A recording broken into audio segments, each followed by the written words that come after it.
Nagsisimot ngayon ako.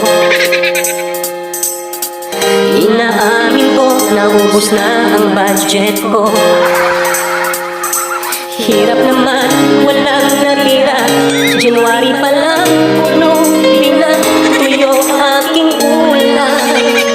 Yan agad aking ulam. Dapat palusin ko, lagi akong tulala. Dinibdib ko, gastos kong malala.